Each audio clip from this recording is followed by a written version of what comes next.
নমস্কাৰ।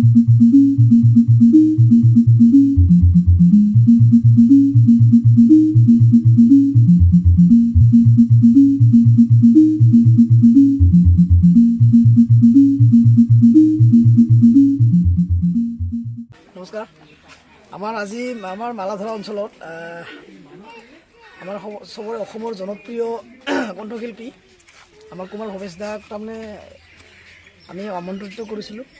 আমাৰ মাজত আহিছে, খুব ভাল লাগিছে। আমাৰ মাজত তেখেত আহি ইমান মূল্যৱান সময় আহি পেলাই আমাক দিছে, খুব ভাল লাগিছে আচলতে। কাৰণ কুমাৰ ভৱেশ দা বুলি ক'লে গোটেই অসমৰ ৰাইজে জানে, গোটেই অসমৰ মানুহে জানে। গতিকে আজি আমাৰ ইয়াত অহাৰ কাৰণে আমাৰ খুব মানে ভাল লাগিছে। আমাৰ ইমান মূল্যৱান সময় যে আমাক দিছে, সেইখিনিৰ কাৰণে আমাৰ ভাল লাগিছে। আমাৰ কুমাৰ দা আহি পাইছে আমাৰ লগত। এয়া চাওক, কুমাৰ দা আহি পাইছে। আহক দাদা।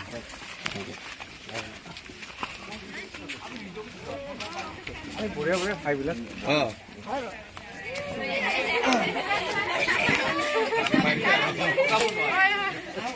কেনেকুৱা? ঠিক আছে, ভালে আছে? ঠিক আছে।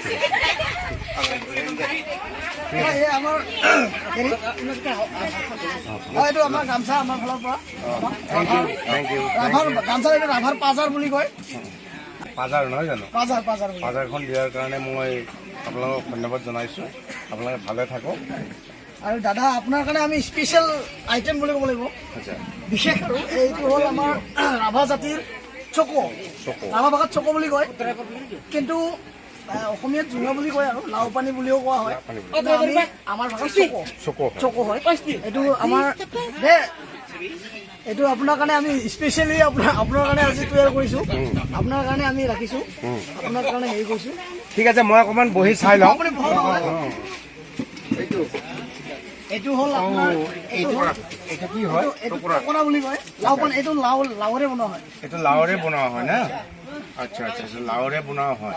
লাও পানী মানে এইটো সেইকাৰণে মানে ইয়াত কি দিয়া যায়? চাউল দিয়া যায়। চাউল আৰু বৰা চাউল। বাখৰ। এইটো আপুনি এনেকে ধৰি পেলাই এইটো এনেকে তাৰমানে এইটো বস্তুটো এনেকে বনোৱা যায় তাৰমানে। এইটো এনেকে আৰু এনেকে কৰি থাকিলে এইটো মানে বস্তুটো মানে হেৰি হয়, ভোগটো হয় আৰু ফুলি উঠে। এইটো তাৰপিছত খাৱাৰ উপযোগী হয়। আচ্ছা, তাৰপিছত এইটো মই ওলাই দিলোঁ বাৰু। ওলাই দি এইটো খাব পাৰি। এইটো আপুনি ফুলকে লওক। এইটো বস্তুটো ফুলকে নালাগে, এইটো আপুনি এনেকে খাব পাৰে। গিলাচ এটা দিয়াচোন। এইটো তাৰমানে আমাৰ ৰাভাৰ এইটো এটা কালচাৰ, এনেকে খাৱা তাৰমানে।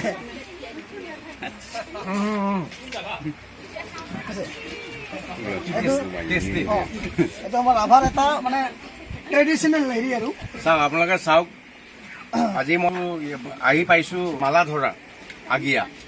আৰু ইয়াত ট্ৰেডিশ্যনেল এটা বস্তু বনাইছে যে আমি আচলতে আমাৰ ল'ৱাৰত কওঁ এইটো কলচি বুলি কোৱা হয়।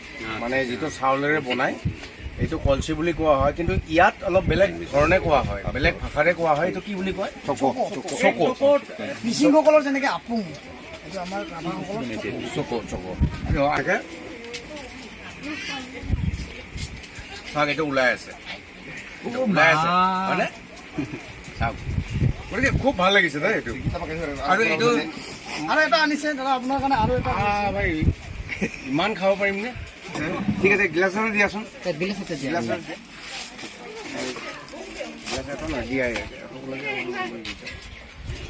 ঠিক আছে, এইটো লওক। ফুলকে দিব লাগে নহয়, এইটো নিয়ম। আপুনি লৈ লওক এটা গিলাচ, খাই খাবচোন। এইটোৱে হ'ল কি? চকো।